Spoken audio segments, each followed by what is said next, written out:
اسلامی ہو، اس پہ کوئی خواب آپ نے دیکھا ہے؟ جی اس میں دیکھا میں ایسا ہوتا ہوا نظر آتا ہے آپ نے، کو؟ جی ایسا ہوتا ہے۔ اچھا، یہ بڑی پروڈکشن ہے، کام کیا۔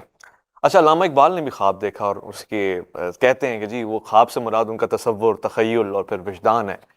تو آپ کے خواب سے ملک کو، معاشرے کو کیا پروڈکٹیو اب تک فائدہ رہا ہے، وہ بھی مجھ سے شیئر کریں، یعنی جس کو آپ دیکھ رہے ہیں کہ جی بڑا کنٹریبیوشن ہے معاشرے کی تعمیر میں۔ ہم، پہلا تو ابھی تو یہ ہے کہ اب دیکھیں، آج ہم مسلمانوں کی تعداد پہلے سے بہت زیادہ ہے۔ آج ہم حج اور عمرہ بھی پہلے سے بہت زیادہ کرتے ہیں، صدقہ خیرات بھی پہلے سے بہت زیادہ دیا جاتا ہے، رمضان اور سے وہ جو بھی ہوں ریلیجیس ایونٹس ہیں وہ پہلے سے زیادہ کیے جاتے ہیں، یعنی قربانیاں بھی پہلے سے زیادہ ہوتی ہیں۔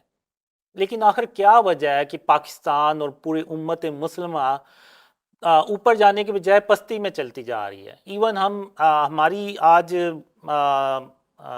یعنی حیثیت یہ رہ گئی کہ ہم ٹھیک سے مذمت بھی نہیں کر پاتے، یعنی یورپ میں یا فلسطین میں یا کشمیر میں کوئی ایسا واقعات ہو جائے ہم مذمت بھی ٹھیک نہیں کر پاتے۔ آخر ہوں کیا وجہ ہے ہوں کہ آج ہم سارا کچھ پہلے سے زیادہ کر رہے ہیں ہوں لیکن ہم پستی میں چلتے جا رہے ہیں؟ اس کی کوئی ایک وجہ تو ہے، ہم کوئی ایک چیز ہے جو اس کو ہم مس کر رہے ہیں، اور وہ ہے شرک اور اس کی اقسام۔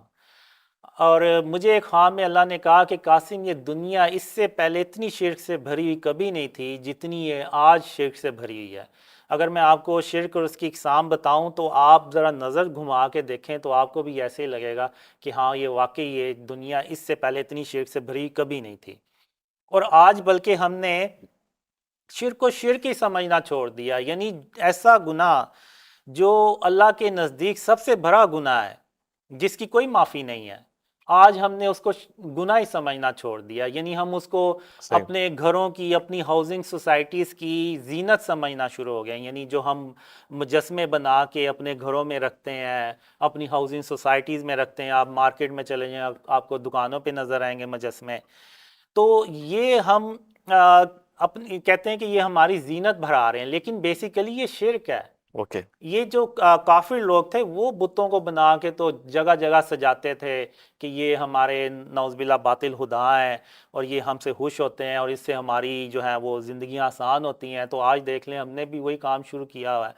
تو جب تک ہم شرک اور اس کی اقسام سے اپنے آپ کو نہیں نہ بچائیں گے تو تب تک ہم بھول جائیں کہ ہم ان اندھیروں سے باہر نکلیں گے، کیونکہ اللہ کی مدد تو ہمارے ساتھ نہیں ہے، اور تب تک نہیں ہوگی جب تک ہم شرک اور اس کی اقسام سے اپنے آپ کو نہیں بچائیں گے۔ اب یہ دیکھیں کہ یہ آپ اس سوال کے جواب میں کہہ رہے ہیں جو میں نے آپ سے کنٹریبیوشن کا پوچھا ہے سوسائٹی میں، تو شرک پہ تو ظاہر علماء کرام بھی گفتگو کر رہے ہوتے ہیں، اور موحد لوگ اتنے سارے ہیں وہ کہہ رہے ہوتے ہیں جی شرک سے بچا جائے۔ عمومی طور سے تو مسلمان ہے ہی وہ جو موحد ہے اور شرک سے بچتا ہے، غلطی کوتاہی میں کوئی اس کا شکار ہے تو الگ بات ہے۔ تو یہ رول تو قاسم علماء بہت آسان طریقے سے انجام دے رہے ہیں، یعنی آپ کا اس میں کنٹریبیوشن کیا رہا؟ نہیں، کہاں پہ دے رہے ہیں؟ میں آپ کو مثال دیتا ہوں، ابھی مفتی مینگ، آپ کو پتہ ہی ہے کتنے بڑے وہ مفتی ہیں، عالم بھی ہیں۔ ہوں ابھی انہوں نے دو چار دن پہلے یو کے سے ناصر ہیں جو ڈریم پہ بلیو کرتے ہیں، انہوں نے ایک ویڈیو شیئر کی ہے، اور مفتی مینگ کے یہاں پہ اور یہاں پہ ایک تصویر بنی ہوئی ہے، ہوں اور وہ اس کو پہن کے جا رہے ہیں، اور یہ جو چھوٹی تصویریں ہیں یہ بھی فارم آف شرک میں آتی ہیں۔ تو اچھا آپ مجھے یہ بتائیں کہ جب آج کے دور کے عالم جو ہیں وہ خود ان کو خود نہیں پتا کہ یہ جو ہم نے پہنا ہوا ہے، ہماری جو تصویریں یہاں پہ لگی ہوئی ہیں یہ شرک کے فارمز ہیں، جب ان کو یہ نہیں پتا تو پھر وہ کیسے اپنے آپ کو شرک سے بچاتے ہوں گے؟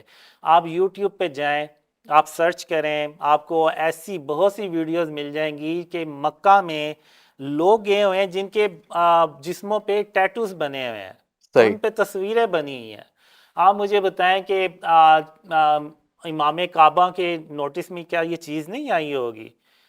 کیا انہوں نے یہ دیکھا نہیں ہوگا کہ یہ شرک میں چیزیں آتی ہیں تو اس کو پابندی لگائی جائے ایسے لوگوں پہ کہ جنہوں نے یعنی ایسی شرٹس پہنی ہوئی ہیں جن پہ تصویریں ہوں یا جن کے ٹیٹوز بنے ہوں، ان کو عمرے کی اجازت ہی نہ دی جائے؟ اندر ہی مکہ اور مدینہ کی مسجدوں میں ہی نہ آنے دیا جائے. آپ یہاں سے اس مثال سے آپ دیکھ لیں کہ علماء ان چیزوں پہ، یعنی جو شرک ایسا گناہ جس کی کوئی معافی نہیں ہے، اس پہ کتنی سختی سے عمل کر رہے ہیں. آپ اس مثال سے دیکھ آپ لیں. کی گفتگو سے لگ رہا ہے قاسم کہ آپ ماشاءاللہ مدرسے وغیرہ پڑھے ہوئے ہیں یا عالم دین کا کورس آپ نے کیا ہوا ہے کہ شرک کو آپ اتنی نزاکت اور حساسیت سے سمجھ بھی رہے ہیں اور سمجھا بھی رہے ہیں. ایسا ہے آپ نے عالم دین کا کوئی کورس کیا ہے؟ نہیں، مجھے صرف اللہ اور خاتم النبیین محمد صلی اللہ علیہ وسلم نے خوابوں کے ذریعے یہ سارا کچھ سکھایا.